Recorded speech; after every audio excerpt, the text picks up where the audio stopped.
তো ইহুদি পণ্ডিত চিন্তা করলেন, আখিরি জামানায় এমন একজন নবী আসবে, যে নবীর চরিত্র এমন হবে, এমন হবে, এমন হবে। তো উনি যখন নবীজির আলোচনা তাওরাত কিতাবে পড়েছে, তাওরাত কিতাবে এই আলোচনাগুলো পড়তেন।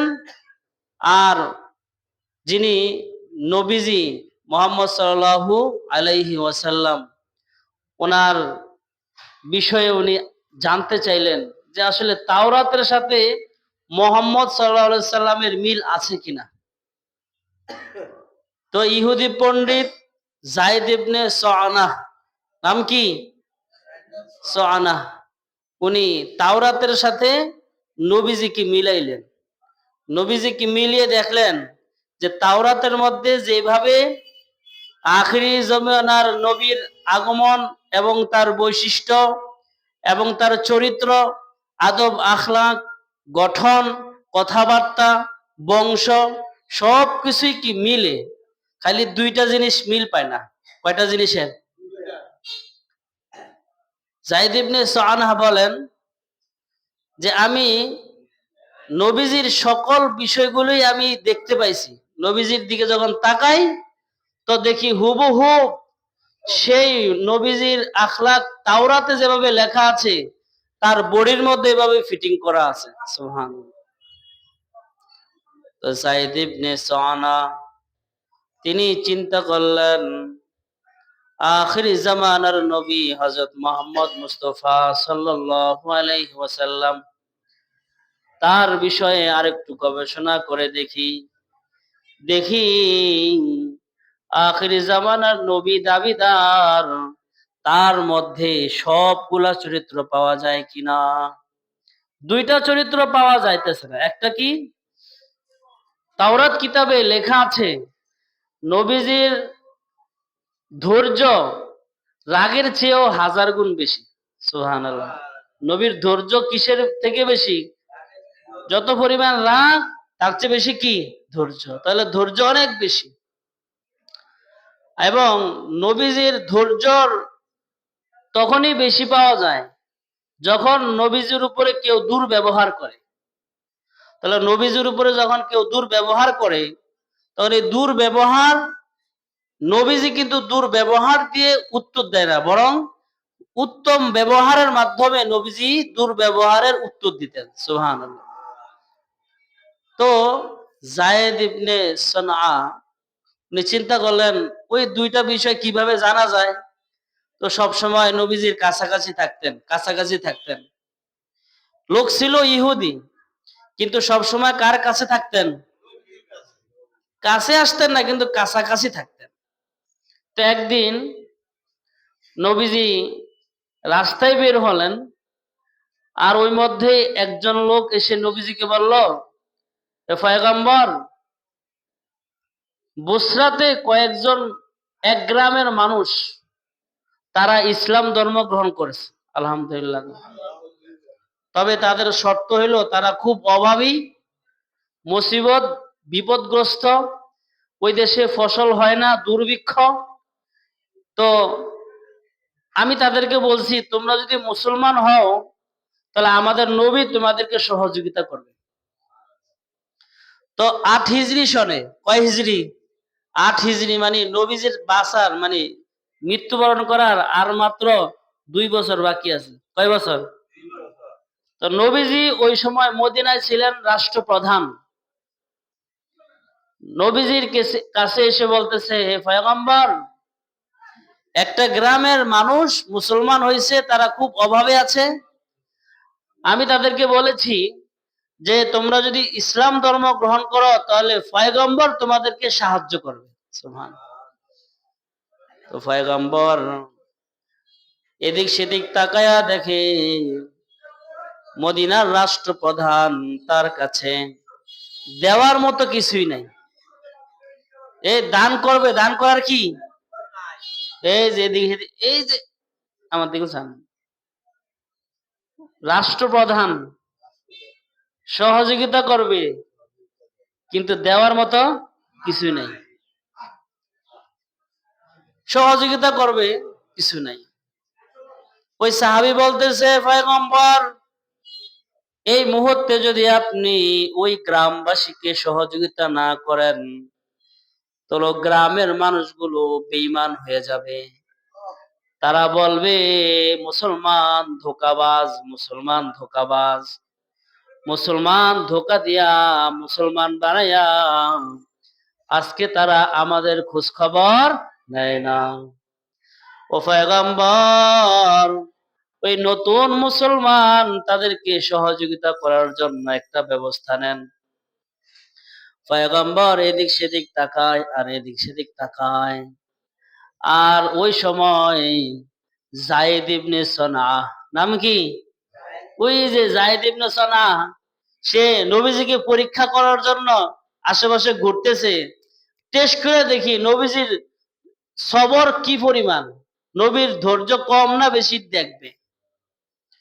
ওই যায়েদ ইবনে সনা পয়গম্বরের কাছে আইসা বলতেছে, এ মুহাম্মদ, আমি তোমাকে সহযোগিতা করতে পারি, আমি তোমাকে কিছু সহযোগিতা করব, তবে 1 মাস তুমি এই টাকাটা রাখতে পারবা। কয় মাস? 1 মাস তোমাকে আমি ঋণ দিতেছি, এই 1 মাসের ভিতরে তুমি আমার টাকা দিতে হবে।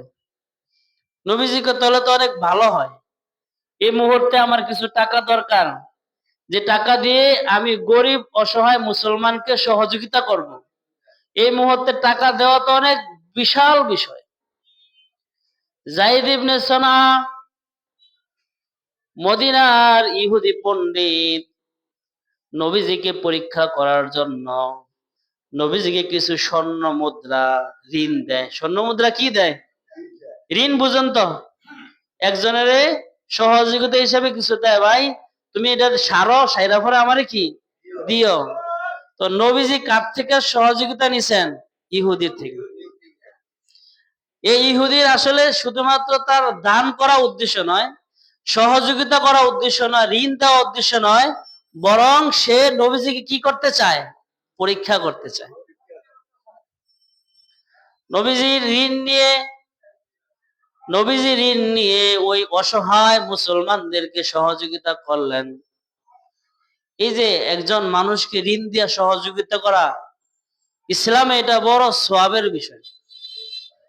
কোরআনে কারিমে আল্লাহ তাআলা বলেছেন, মান যাল্লাযী ইউকরিদুল্লাহা করদান হাসানা ফায়ুদাইফাহু লাহু আদআফান কাসীরা। যে ব্যক্তি একজন অভাবী মানুষকে ঋণ দিয়ে সহযোগিতা করে, কি দিয়ে সহযোগিতা? না, আপনার কিছু টাকা আছে আর আপনি জানেন যে আপনার পাশের ঘরের একজন মানুষ কি খুব অভাবে আছে, টাকার প্রয়োজন, আপনার কাছে চায় না, আপনার কাছে আছে, তা আপনি তাকে ডাক দিলেন, ভাই এদিকে আসুন, শুনছি তুমি খুব অসহায় আছো, ধরো তোমাকে আমি 10,000 টাকা দিলাম, তোমার বিপদটা সারো, বিপদ সাইরা 1 মাস 2 মাসের মধ্যে তুমি আমার টাকাটা কি দিয়ে দিও। রব্বুল আলামিন বলেন, মান যাল্লাযী ইউকরিদুল্লাহা করদান হাসানা, যে ব্যক্তি করদে হাসানা দান করবে, রব্বুল আলামিন ইউদাইফ লাহু আদআফান কাসীরা, আল্লাহ তাআলা তাকে অনেক বেশি পরিমাণ সম্পদের মধ্যে বরকত দান করবেন। মানে আপনি যদি একজনকে সহযোগিতা করেন, তো সহযোগিতা আপনাকে করবে কে? এজন্য ঋণ দেওয়া এটা একটা সহযোগিতা। একজন অসহায় মুসলমানকে ঋণ দেওয়া এটা কি সহযোগিতা। আবার ঋণ দিয়ে সহযোগিতা করলাম, কোরআনে কারিমে আল্লাহ তাআলা বলছেন, যারা আমরা ঋণ দেই আমাদের একটা ভুল হয়, সেটা হলো আমরা ঋণ লিখে রাখি না। কোরআনে কারিমে আল্লাহ তাআলা বলছেন, কেউ যদি কেউরে কি দেয়, টাকা দেয়, তো টাকাটা কি করা? লেখা রাখা, কাগজে লেখা রাখা, সঠিকভাবে সুন্দরভাবে লেখা রাখা ওয়াজিব, বরং ফরজ। ঋণ দিলাম মনে মনে, কয়দিন পরে দিয়া দিস, হায়াত আর মৌতের কথা বলা আসেনি, কে বাঁচবে কে মরবে। এই জন্য ঋণ যদি থাকে, তাহলে যিনি নিছেন তিনি লিখে রাখা, আর যিনি দিয়েছেন তিনিও কি লিখে রাখেন। কোরআনে কারিমে আল্লাহ তাআলা বলেছেন, ইয়া আইয়ুহাল্লাযীনা আমানু ইযা তাদায়ানতুম বিদাইনিন ইলা আজালিম মুসাম্মা ফাকতুবুহু। হে ঈমানদারেরা, তোমরা যদি একে অপরকে ঋণ দাও, ঋণ নাও, তাহলে নির্দিষ্ট সময়ের জন্য নিবা। 1 মাস, 2 মাস, 3 মাস, এটা কি মেয়াদ দিবা, লেখা রাখবা। ফাকতুবুহু, তোমরা এটা কি করো, লেখা রাখো। তাহলে ঋণের কথা লেখা রাখা দরকার আছে না নাই?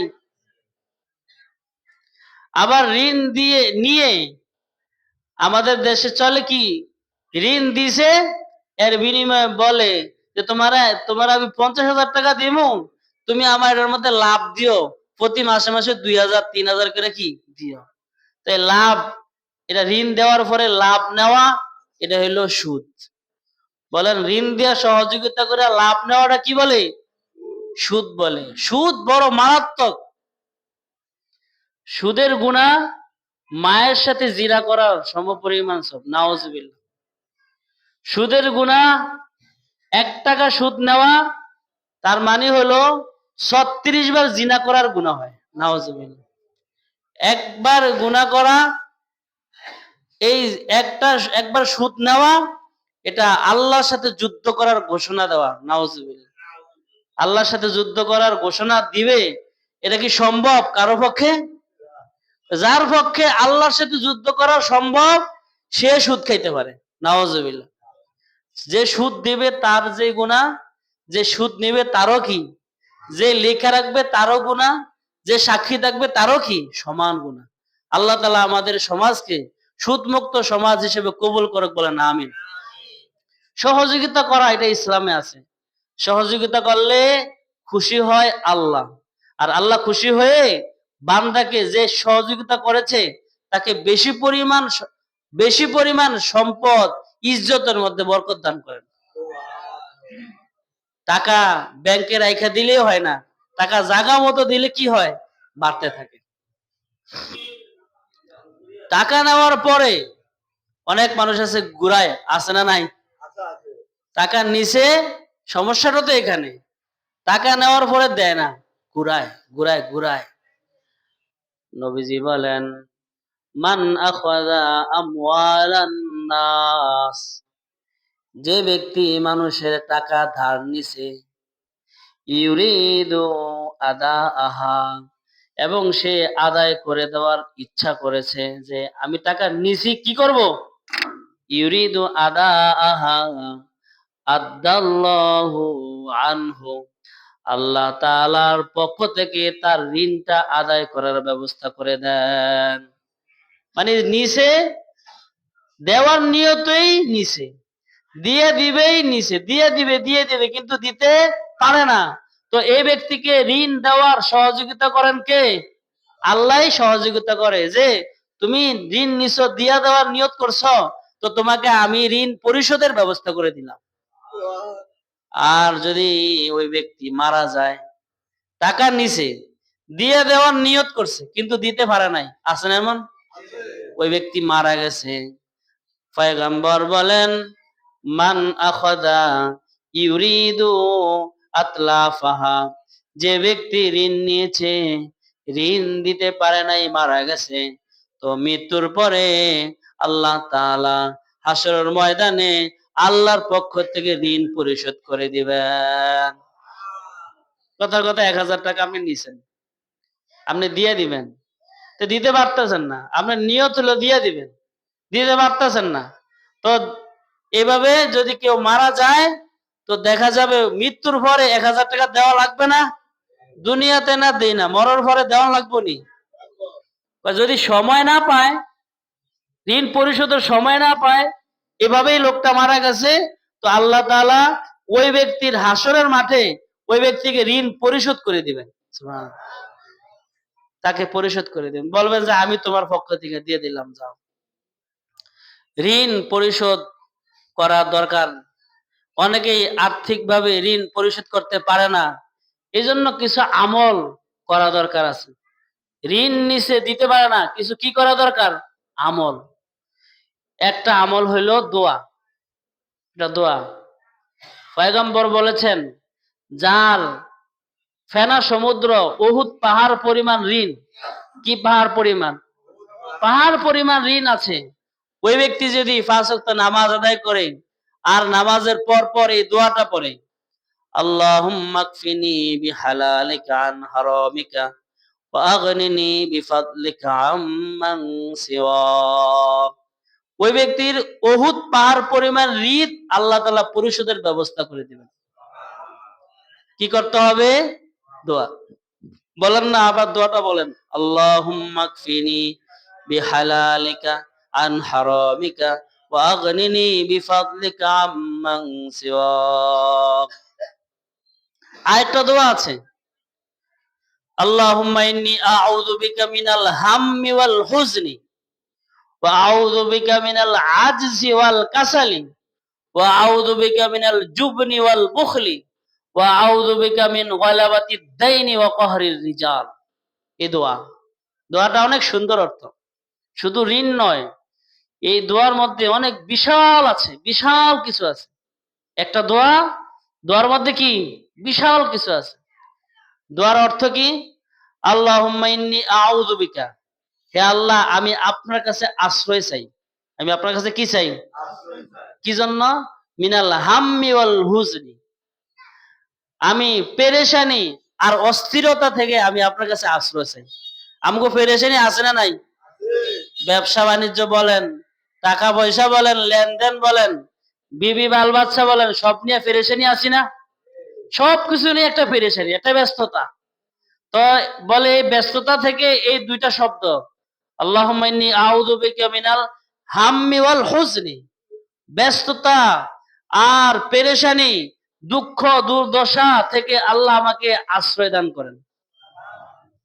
আল্লাহুম্মা ইন্নী আউযু বিকা মিনাল হাম্মি ওয়াল হুজনি ওয়া আউযু বিকা মিনাল আজজি ওয়াল কাসাল। অক্ষমতা এবং অলসতা। বলেন অক্ষমতা, মনে করেন আপনি ব্যবসা করতে পারতেছেন না, মন মানসিকতা স্থির হচ্ছে না, তো বলছে যে আপনি এই দোয়াটা পড়েন, আপনার ব্যবসা বাণিজ্য, যে আপনি যে অক্ষমতা, আপনার যে ক্ষমতা নাই, আল্লাহ তাআলা আপনাকে ক্ষমতা দান করবেন। আপনি যে কোনো কাজ করবেন, আপনি পারতেছেন না, আপনার জ্ঞানে কুলাইতেছে না, আপনার মেধায় ধরতেছে না, টাকায় হইতেছে না, তো এই টাকার সবকিছু ব্যবস্থা করবেন কে? কয় যত অক্ষমতা আছে, আর হলো কি অলসতা। আমার মধ্যে অলসতা নাই, বইছি তো বইছি, এ উঠে না। আবার বাইরে গেছে তো গেছে, হইছে তো হইছেই, ফজর নামাজ পড়ে না, অলসতা। আবার এক জায়গায় গেছে, যাই আসে না, অলসতা, ভালো লাগে না। তো যাদের ভিতরে অলসতা আছে, এই দোয়াটা বললে অলসতাও আল্লাহ তাআলা দূর করে দিবেন। আজিজি ওয়াল কাসাল ওয়া আউযু বিকা মিনাল জুবনি ওয়াল বুখলি, হে আল্লাহ আপনি আমাকে ভয় থেকে আশ্রয় দেন। কিসের থেকে? মানে সবসময় একটা ভয় থাকে না, আতঙ্ক, কে কি হয়ে গেল নি, একটা ঘটনা ঘটে গেল নি, একটা আতঙ্ক এবং বখিলতা। টাকা পয়সা আছে কিন্তু দান করতে কি লাগে? কষ্ট লাগে। আছে না এমন কিছু মানুষ আছে, টাকা পয়সা আছে, দান করতে কি লাগে? খুব কষ্ট লাগে, যে 2টা টিয়া দিমু। ঢাকা শহর আগে দেখতাম, এখন তো যাওয়া কম হয়, ঢাকার মানুষ বেশি সুবিধা না, বখিল। বাস ভাড়া ছিল 2 টাকা, এই শনিয়াকড়া থেকে যাত্রাবাড়ি যেতাম, বাস ভাড়া কয় টাকা? 2 টাকা। তো 1 টাকা লইয়া ঘেনাঘেনি ফেনাফেনি, 1 টাকা লইয়া কি ঘেনাঘেনি ফেনাফেনি, 1 টাকা দাও, কি 1 টাকা? কয় যে আমি যে 5 টাকা নোট দিয়া 3 টাকা দিতে হইব, ভাড়া কত? 2 টাকা। আর প্যাসেঞ্জার দিছে কয় টাকা? 5 টাকা। এখন দিব কয় টাকা? 3 টাকার পরিবর্তে দিছে 2 টাকা। ভাই বাংতি নাই, বাংতি নাই চলবে না, একটে দিতে হইব। অথচ সরকারি চাকরি করে, মানে ফ্যান টাই দেখলে মনে হয় যে বিশাল কিছু। আপনার বিটকিস টিটকিস দেখলে যে বিটকিসের ভিতরে টিয়ার অভাব নাই। কিন্তু 1 টাকা দিতে হইব তো, গারগুল লারে লাইছে ফিরিয়া 1 টাকা দিতে হবে। 1 টাকা যদি গরিব মানুষ হিসেবে তারা দিয়া দেন, তাহলে কইমা যাইবনি। তো মসজিদে গেল, যদি একটা টিয়া দেন না, 2টা টিয়া দেন না, ফকরও টিয়া দেয় না, কষ্ট লাগে, বখিলামি করে, আছে না নাই? কয় যে ব্যক্তি এই দোয়া পড়বে, তার দান করতেও কি লাগবে না, কষ্ট হইব না। দান করবে একদিকে, আল্লাহ তাআলা ব্যবস্থা করে দেবে আরেকদিকে। সে বুঝতে পারবে যে আসলে দান করলে আমার ভালো হইতেছে, দান করলে আমার কি হয়। যেমন রাজনৈতিক নেতা যারা আছে, ওনারা বিভিন্ন ফিল্ডে 1 লাখ 2 লাখ খরচ করলে এরা লাভই তো খরচ করে নাকি? হ্যাঁ, তো খরচ করতেছে, না লাভ আছে। মসজিদ মাদ্রাসায় দিলে যে লাভ আছে, এটা একটা বুঝ থাকতে হবে। এই বুঝটা দিবে কে? কয় বখিলতা আল্লাহ তাআলা রাখবে না। আর 4 নম্বরে আল্লাহ বলেন, ওয়াউযু বিকা মিন গালাবাতিদ দাইন। হে আল্লাহ, আমাকে ঋণের বোঝা থেকে আপনার কাছে আশ্রয় চাই। ঋণের বোঝা, কিসের বোঝা? ঋণের বোঝা যদি আপনার মাথায় থাকে, তা আপনি যদি দোয়া করেন, তো আল্লাহ তাআলা আপনার ঋণের বোঝা হালকা করে দিবেন। মিন গালাবাতিদ দাইনি ওয়া কহরির রিজাল। মানুষ জোর জবরদস্তি করে জায়গা সম্পত্তি খায়, এমন ব্যক্তি আছে না নাই? যে আমার জায়গা আরেকজনে নিয়ে কি জোর জবরদস্তি করে খাইতেছে, তো নরম পাইয়া এদেরকে দইরা, তো জায়গা দে, দলিল নাই, এই নাই, ফরে হন না, পরে দেবো, এরকম না, তোর কি, তোর বাপদাদা শুদ্ধ, তোর মামলা করবো, তোর দেখাই দেবো, তোর শিখির তো ঢুকামো, তো বেটা চুপে থাক। বাবা রে বাবা, এমনি গরিব, টিয়া পয়সা নাই, যাক জাগা সম্পত্তি নিচে নেক, আর ঝামেলা করানোর দরকার নাই, জবরদস্তি কইরা তাদের উপরে কি চারাও হইয়া থাকে। তো যাদের উপরে এরকম আশ্রয় দেওয়ার কেউ নাই, ওই ব্যক্তি যদি আল্লাহর কাছে দোয়া করে, আল্লাহ, আল্লাহুম্মা ইন্নী আউযু বিকা মিনাল হাম্মি ওয়াল হুজনি ওয়া আউযু বিকা মিনাল আজজি ওয়াল কাসলি ওয়া আউযু বিকা মিনাল জুবনি ওয়াল বুখলি ওয়া আউযু বিকা মিন গালাবাতিদ দাইন ওয়া কাহরিল রিজাল। এই দোয়াটা যদি কেউ পড়ে, তো আল্লাহ তাআলা তার উপরে রহমতের সামিয়ানা টানিয়ে দিবে, এবং তাকে যারা পেরেশানি করতেছে তাদেরকে কুত্তার মতো পেরেশানি ঠালিয়ে দিবে। বুঝেন না মনে হয়? এজন্য আজকের ক্ষমতা দিয়ে আরেকজনকে পেরেশানিতে রাখা, পেরেশানি করা, জোর জুলুম করে জায়গা সম্পত্তি আত্মসাৎ করে রাখা, এগুলো ধরে রাখা, ফানজা করে ধরে রাখবেন কয়দিন? মালাকুল মাউত যেদিন আসবে, সেদিন আপনার আটটা লড়ে থাকতেন না। আজকে না হাত দিয়ে খামচিতে ধরে রাখছেন জায়গা, দলিল ধরে রাখছেন, কিছুদিন পরে যখন আজেলে টান দিব, তখন এই আট শেষ। এই আটটা লড়ানোর জন্য আরেকজন লড়াই দিব, হরাই দিয়ে লাগাই দিব, মুখটা আটকে থাকবো, সাফাই দিব, চোখটি ছায়া থাকবো, বন্ধ করে দিব, শেষ। দুনিয়ার তামাশা কি শেষ? এই দুনিয়ার তামাশা, জায়গা সম্পত্তি, মানুষের জুল জুলুম, এগুলো আল্লাহ বরদাস্ত করে না। তো আলোচনা চলছে যে আমরা মানুষের ঋণ দেওয়া এটা একটা সওয়াবের কাজ। আর যারা এই নিয়তে ঋণ নিবে যে আমি দিয়ে দিব, তো আল্লাহ তাআলা তার ঋণের ব্যবস্থা করে দিবেন। আর ঋণ পরিশোধ করতে না পারলে কিছু দোয়া আছে, দোয়া করবেন, তাহাজ্জুদ নামাজ পড়বেন, দুরূদ শরীফ বেশি পড়বেন, দেখবেন আল্লাহ তাআলা ঋণ পরিশোধের ব্যবস্থা করে দিবে। আল্লাহ তাআলা আমল করার তৌফিক দান করুন। তো এই কথাটা আসতেছে যে নবীজি ঋণ নিছে, মনে আসেনি? নবীজি কি নিছে? কার থেকে? একজন ইহুদি থেকে। এখন ইহুদি থেকে নিছে, টাইম নিছে 1 মাস। কয় মাস? 1 মাস পরে, 1 মাস হয় নাই, অল্প কিছুদিন যাওয়ার পরে পয়গম্বর একটা জানাজা দিয়া রাস্তা দিয়ে আসতেছিলেন। আর নবীজির সাথে ছিল সাহাবায়ে কেরাম, উমর, আবু বকর, বড় বড় সাহাবায়ে কেরাম নবীজির সাথে। নবীজি ছিল মদিনার রাষ্ট্রপ্রধান। সুবহানাল্লাহ কোন। রাষ্ট্রপ্রধানে দাঁড়া করে দিস, রাষ্ট্রপ্রধান, পয়গম্বর তুমি দাঁড়াও। তো দাঁড়াইছে, বলছে আমার কাছে যে ঋণ নিয়েছিলাম মনে আসেনি? কয় হ্যাঁ মনে তো আছে। ঋণটা যে অন দিলা না, কয় ঋণ তো নিছি, আমি তো বলছি না 1 মাস, কয় মাস? এখন ওই ইহুদি বলতেছে না, আমি তো তোমার 1 মাসের কথা কই নাই, আমি যে সময় চাবো এই সময় দিতে হবে, এই মুহূর্তে খাড়ায় দিতে হবে। পয়গম্বর বলে আমি দিব কইতে, আমার কাছে এখন আসেনি। নাই মানে, এই নাই মানে কই ওই ইহুদি নবীজির গলার কলারের মধ্যে ধরে লাইছে, ধইরা কলার টান দিয়ে জামা ছিঁড়ে ফেলছে, নবীজিকে ধাক্কা দিয়ে মাটিতে ফেলাই দিছে। নাউজুবিল্লাহ। এই অবস্থাটা দেখছে কে? সাহাবায়ে কেরাম দেখছে। সাহাবায়ে কেরাম নিজের গায়ের শরীরের মধ্যে আঘাত সহ্য করতে পারে, নবীজির গায়ে আঘাত সহ্য করতে পারে না। এগুলো সাহাবায়ে কেরাম। ওমর রাদিয়াল্লাহু তাআলা আনহু সাথে সাথে তার জায়গা থেকে ছুরিটা তরবারিটা বার করিয়া ওই ইহুদি পণ্ডিতের গলার মধ্যে যে ধরছে। ইহুদি পণ্ডিতের গলার মধ্যে কি? তো কত বড় সাহস, তুই আমার কলিজার মধ্যে আঘাত দিছ? আমি তো তোমার কিছু কই নাই। পয়গম্বর হলো আমার কলিজা। সুবহানাল্লাহ। আমার পয়গম্বর হলে আমার কি? আম করে তিল দিলে ঘুষি দিলে এটা আমি সহ্য করবো, কিন্তু নবীজির গায়ের উপরে কিছু হবে এটা আমরা সহ্য করব না। এখন ইহুদি তো একদম স্তব্ধ হয়ে গেছে, ওমরে ধরছে। নবীজি কি করলেন? নবীজি যে ওমরের সরাই দিল, ওমর সরো, হে ওমর সরো, তোমার উচিত ছিল কি, তুমি করছো কি? হে ওমর তোমার উচিত ছিল কি, তুমি করছো কি? ওমরের কয় আমি, আমার কি উচিত ছিল? আমরা এটা কি লাইছে, আমরা কি ছায়া থাকবো নাকি?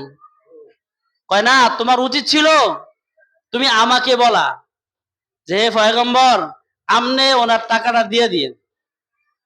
আর ওই ইহুদিরে বলা যে ভাই, নবীজি তো নিচে দিতে পারে না, একটু সময় দেন। বুঝেন না মনে হয়? তুমি দুইজনের দুইটা কথা বলার কথা, তুমি দুইজনের দুইটা না কইয়া তুমি যে ওই ইহুদির উপরে গলার মধ্যে ছুরি ধরছো, এটা তো তোমার ঠিক হয় না। চিন্তা, সুবহানাল্লাহ কন্যা একটু। এটা হইলো নেতা পয়গম্বর। আমরা হইলে কি করতাম, কিরে তেজে আমার কিছু যদি ধুইয়া ধুইয়া দি, তার একটা কিছু করিয়া দিয়া যা গিয়া, তার খেলা দেখাই দিলাম। এলো পয়গম্বর কয় না, উনি হইলো আমার মেহমান। সুবহানাল্লাহ। ওই যিনি নবীজির গলার ধরছে, জামা ছিঁড়ে ফেলছে, ধাক্কা দিয়ে ফেলাই দিছে, তিনার সাথে নবীজি কি খারাপ ব্যবহার করছে না ভালো ব্যবহার? পয়গম্বর এত সুন্দর ব্যবহার করেছেন, সাথে সাথে ওমরকে ডাক দিয়ে বলছে, ইয়া ওমর আতিনি হাক্কাহু, হে ওমর যাও, তোমার কাছে যদি টাকা থাকে তাহলে এই ইহুদির টাকাটা এই মুহূর্তে পরিশোধ করে দাও। ওয়াজিদহু 20 সআ, এবং যে পরিমাণ ঋণ আমি নিছি তার থেকে আরো 20 শ, আরো 20 শ, কয় শ? প্রায় 2 মণ। বলেন কয় মণ? আরো 2 মণ বেশি দিয়া দিবা, 2 মণ খেজুর বেশি দিবা। যাও, যে পরিমাণ পাইবো ওই পরিমাণ তো দিবা, তার চেয়ে আরো বেশি কয় মণ দিবা? 2 মণ বাড়িয়ে দিবা। যাও। এখন নবীজি বলছে, ইয়া রাসূলুল্লাহ 2 মণ বাড়াই দেবো কি লিগা? 2 মণ বাড়াই দিবে এই কারণে, তুমি তার সাথে কেন খারাপ ব্যবহার করলা? সুবহানাল্লাহ। তুমি বাড়াই দিতে, তুমি তার গাড়ায় ধরলা কি লিগা? এই ব্যবহার নবীজি তো বইলা দেওয়ার সাথে সাথে ওমর রাদিয়াল্লাহু তাআলা আনহু থাইমা গেছে, বাড়িতে গেছে, ভাই এই মুহূর্তে আমরা দিয়ে দিম, আসো। ওই ইহুদি পণ্ডিত গেছে, যাওয়ার পরে বলছে আপনি যা মন চায় মাইপ পালন। মাপতে মাপতে সবকিছু ঠিক থাকার পরে ওই ইহুদি পণ্ডিত বলতেছে আমার নেওয়া শেষ, আমি যা টাকা পাও না আমার পরিশোধ, চলে যাই। ওমর রাদিয়াল্লাহু তাআলা আনহু বলেন, দাঁড়াও, তোমাকে আরো 2 মণ খেজুর বেশি দিতে হবে। এখন ইহুদি বলতেছে আরো 2 মণ কি জন্য? আমার পয়গম্বর আমাকে আদেশ করছে, আমার অনি রাসূলুল্লাহ, রাসূল সাল্লাল্লাহু আলাইহি সাল্লাম আমাকে কি করেছে? আদেশ করেছে, আমি যেন তোমাকে আরো 2 মণ গম বাড়াইয়া দিই। সুবহানাল্লাহ। আরো 2 মণ বাড়াই দিবা? কয় তাহলে ঠিক আছে। এখন 2 মণ দেওয়ার পরে ওই ইহুদির মন মানসিকতা আস্তে আস্তে কি হয়ে গেছে, চেঞ্জ। যে আরে আমার তো ধারণা ছিল নবীজির রাগ বেশি, নবীজি প্রধানমন্ত্রী, প্রধানমন্ত্রী দায়িত্ব হিসেবে তার একটা রাগ থাকার কথা না, সে জায়গায় পয়গম্বরের কোনো রাগই নাই। তাওরাত কিতাবের মধ্যে যে লেখা আছে যে পয়গম্বরের রাগের চেয়ে ধৈর্য বেশি, এটা তো বাস্তব পাওয়া গেছে। বাস্তব কি পাওয়া গেছে? ওই ইহুদি যায়েদ ইবনে সানা ওমর রাদিয়াল্লাহু তাআলা আনহুকে বলল, হে ওমর, তুমি আমাকে পয়গম্বরের দরবারে নিয়ে যাও, আমি আজকে এই পয়গম্বরের হাতে হাত দিয়া ইসলাম ধর্ম গ্রহণ করে নিব। ইসলাম ধর্ম গ্রহণ করে বলছে। ইসলাম ধর্ম গ্রহণ করে ওই যায়েদ ইবনে সানা ঘোষণা দিলেন যে আমার সম্পদের অর্ধেক সম্পদ আমি মুসলমানদের জন্য দান করে দিছি। সম্পদের কদ্দুর দান করছে? অর্ধেক। কয় আমি সব দিয়ে দিলাম ইসলাম মুসলমানের জন্য। আর ঘটনা বর্ণিত আছে যে তার কিছুদিন পরে একটা যুদ্ধ হয়, তাবুকের যুদ্ধ। তার মানে 5-6 মাস, কয় মাস, 5-6 মাস পরে একটা যুদ্ধ হয়, তাবুকের যুদ্ধ। সেই তাবুকের যুদ্ধে যায়েদ ইবনে সানা উনি অংশগ্রহণ করেন। সেখানে উনি যুদ্ধ করতে করতে ওই জিহাদের ময়দানে শহীদ হয়ে যায়। সুবহানাল্লাহ, সুবহানাল্লাহ কইলেন না তো? তাহলে দেখছেন অল্প কিছুদিন সময় একজন ইহুদি পণ্ডিত, সে চাইলেই নবীজির হাতে হাত দিয়ে আগে ইসলাম ধর্ম গ্রহণ করতে পারতেন। তিনি অন্ধবিশ্বাসী ছিলেন না। ওনার কথা হলো নবীজি যে নবী, যে পয়গম্বর, এটাকে আমাকে কি করতে হবে, যাচাই করতে হবে। যাচাই করে করে করে করে স্বর্ণ যেরকম যাচাই করে, তার চেয়েও বেশি যাচাই করে পয়গম্বরকে পেয়েছে। সুবহানাল্লাহ।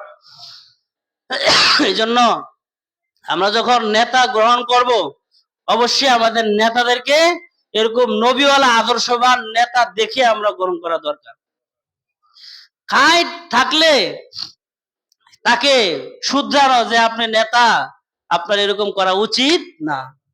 আমরা তো অনেক সময় নেতা যেরকম বলে আমরা এরকমই চলি। এই ইতিহাস থেকে আমরা বুঝতে পারলাম যে পয়গম্বর ছিলেন একজন প্রধানমন্ত্রী, রাষ্ট্রপ্রধান। তিনি চাইলে ওই ইহুদিকে মাইর খাওয়াইতে পারতেন। সেটা না বলে ওমরকে বলছে, হে ওমর, তোমার তো এরকম পক্ষপাতিত্ব হওয়া উচিত ছিল না। তুমি আমাকে একটা বুঝাইতা, তাকে আর একটা বুঝাইতা। এই জন্য আমরা যখন চলবো, আমাদের নেতাদেরকে যখন আমরা দেখব, অবশ্যই তাদেরকে আমাদের নবীর আদর্শে আদর্শবান একটা নেতা দেখে গ্রহণ করা, অথবা তাদেরকে আমাদের নবীর আদর্শ গ্রহণ করার জন্য বলা যে আমাদের নবীর মতো তুমি কি আদর্শবান হয়ে যাও। আল্লাহ তাআলা আমাদের দেশ সমাজকে নবীর চরিত্রে, নবীর আখলাক, নবীর ধৈর্য যেরকম ভাবে দেখাইছে, আমাদেরকে সেরকম ধৈর্যশীল হওয়ার তৌফিক দান করুক, বলেন আমিন।